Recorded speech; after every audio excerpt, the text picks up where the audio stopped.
Bukod sa pares, isa sa mga trending at dinadayong pagkain ngayon ng mga tamad magluto at mga nagtitipid ay ang iba't ibang klase ng sisling. Kaya saktong-sakto itong dinayo namin ni Bonita na isang sislingan na nag-o-offer daw ng 99 pesos sisling meal with only rice, only gravy, at only soup. For today's video mga box ay napadayo nga kami ni Bonita ng Dasmariñas, Cavite dahil daw meron ditong nag-o-offer ng sisling for only 99 pesos tapos only na daw ang lahat. At dito nga yan sa J&J's Foodie na located sa San Marino Highway, Barangay Salawag, Dasmariñas, Cavite.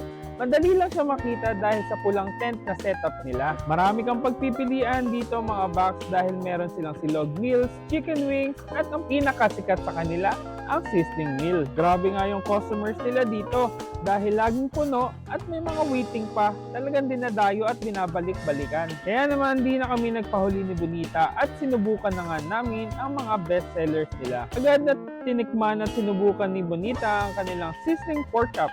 Isa sa mga sulit na orderin dito dahil nga sa only rice, only gravy, and only soup na nga ito. Sinubukan nga din niya ang parmesan cheese na chicken wings. Isa ata to sa paborito namin dito dahil ang flavor ng chicken ay talagang niluto kasama ang manok at hindi basta-basta binudbod ng powder o sauce. Kaya naman sobrang malasa at talagang dikit na dikit ang flavor sa chicken. At di naman ako nagpahuli at sinubukan ko ang kanilang a la carte sisling sisig. Ang sarap ng pagkakaluto ng kanilang sisig at may creamy flavor dahil sa special sauce na nilalagay nila. And last, sinubukan ko ang sisling grilled liempo. Sobrang nagustuhan ko ito dahil madalas sa mga liempo na siniserve in sisling ngayon ay fried. Pero dito, grilled ang liempo kaya saktong-sakto ang smoky flavor ng sisling. Tapos, sobrang sakto pa ang sobrang malasa na gravy nila. Again, only yan. Ilan lang yan sa mga pagkain na siniserve nila dito kaya naman wag na magpahuli.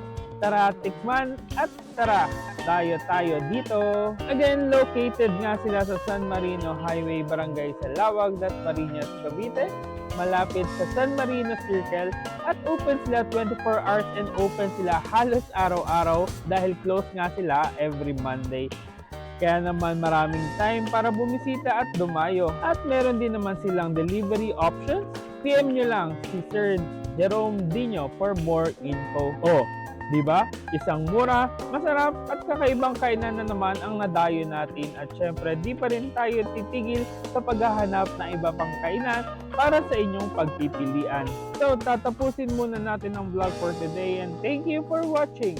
And see you sa susunod natin na dadayuhin kung saan may masarap, mura at kakaibang kainan. And don't forget to eat, ride, and grind!